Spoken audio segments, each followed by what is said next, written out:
नमस्कार दोस्तों, YouTube channel unique ज्ञान में सभी का स्वागत है। दोस्तों, आप सब कैसे हैं? आशा करती हूँ कि आप सब अच्छे होंगे, स्वस्थ होंगे, मस्त होंगे। तो चलिए दोस्तों, आज सुनते हैं सोमवार व्रत कथा।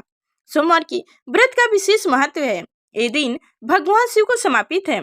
आज के दिन व्रत और पूजा से भगवान शिव और माता पार्वती की कृपा प्राप्त होती है।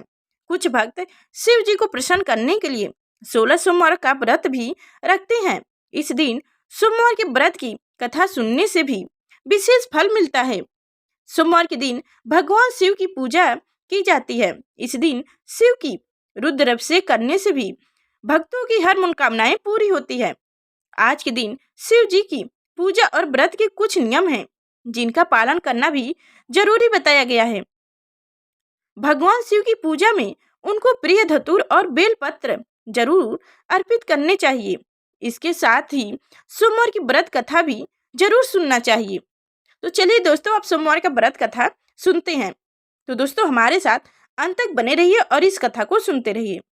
एक समय की बात है, एक नगर में एक साहूकार था। उसके घर में धन की कोई कमी नहीं थी, लेकिन उसकी कोई संतान नहीं थी। इस कारण से वह बहुत दुखी था। पुत्र प्राप्त के लिए वह प्रत्येक सोमवार व्रत रखता था और पूरी श्रद्धा के साथ शिव मंदिर जाकर भगवान शिव और पार्वती जी की पूजा करता था।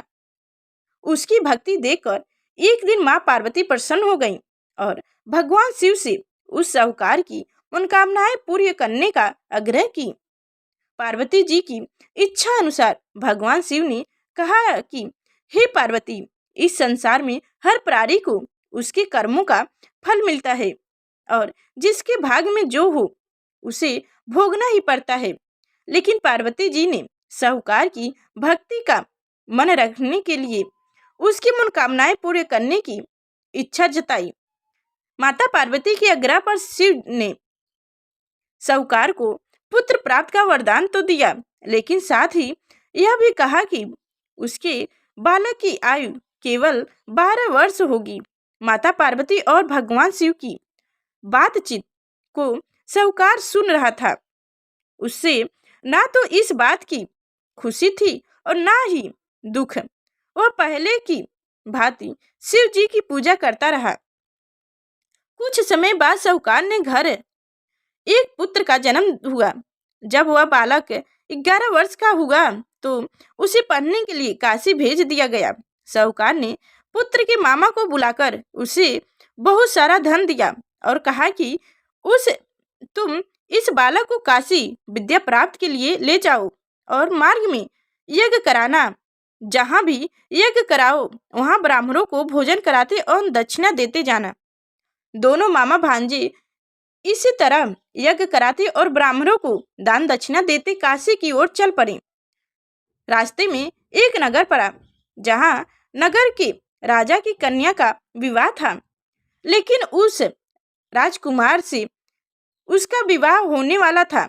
वह एक आंख से काना था। राजकुमार के पिता ने अपने पुत्र के काना होने की बात को छुपाने के लिए एक चाल सोची।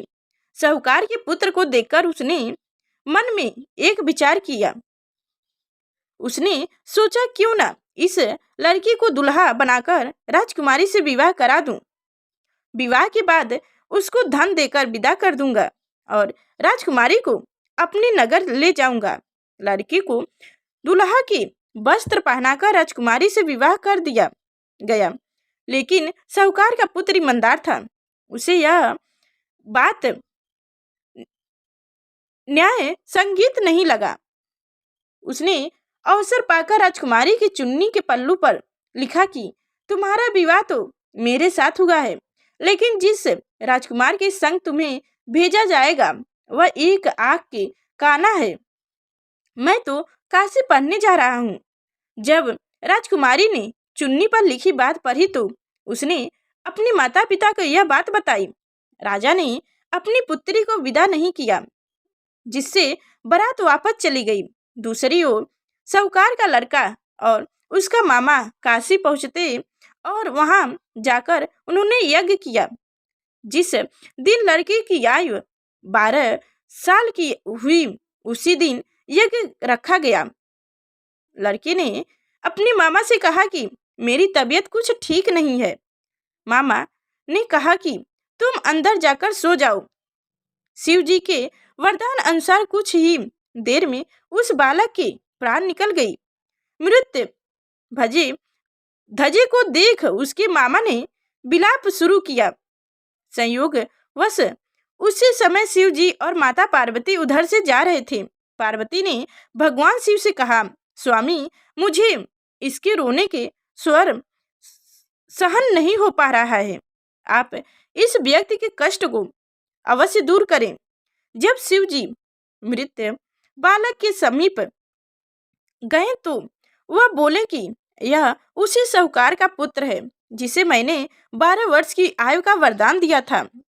अब इसकी आयु पूरी हो चुकी है, लेकिन मृत्यु भाव से भीवर माता पार्वती ने कहा कि हे महादेव, आप इसे बालक को और आयु देने की कृपा करें, अन्यथा इसके वियोग में इसके माता पिता भी तरफ तरफ कर मर जाएंगे। माता पार्वती के आग्रह पर भगवान शिव ने उस लड़के को जीवित होने का वरदान दिया। शिव जी की कृपा से वह लड़का जीवित हो गया। शिक्षा प्राप्त करके लड़का मामा के साथ अपनी नगर की ओर चल दिया। दोनों चलते हुए उसी नगर में पहुंचे जहां उसका विवाह हुआ था। उस नगर में भी उन्होंने यज्ञ का आयोजन किया। उस लड़के के ससुर ने उसे पहचान लिया और महल में ले जाकर उसकी खूब सारा स्वागत की और अपनी पुत्री को विदा किया। उधर साहूकार और उसकी पत्नी भूखे प्यासे रहकर बेटे की प्रतीक्षा कर रहे थे। उन्होंने प्रण कर रखा था कि यदि उनके अपने बेटे की मृत्यु का समाचार मिला तो वह भी प्राण त्याग देंगे, परंतु अपने बेटे के जीवित होने का समाचार पाकर वह बेहद प्रसन्न हुए।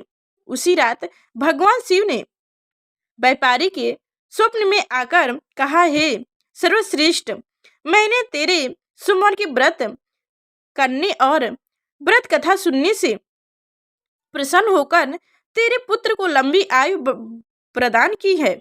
इसी प्रकार जो कोई सोमवार व्रत करता है या कथा सुनता है या पढ़ता है, उसके सभी दुख दूर होते हैं और समस्त मनोकामनाएं पूरी होती है। तो दोस्तों, हमारी कथा कैसी लगी कमेंट में बताएं और अभी तक हमारे चैनल को सब्सक्राइब नहीं किया तो सब्सक्राइब करके बेल आइकन की घंटी दबा दें ताकि जो कथा व्रत के बारे में बताऊं तो सबसे पहले आप तक पहुंचे। तो नमस्कार दोस्तों।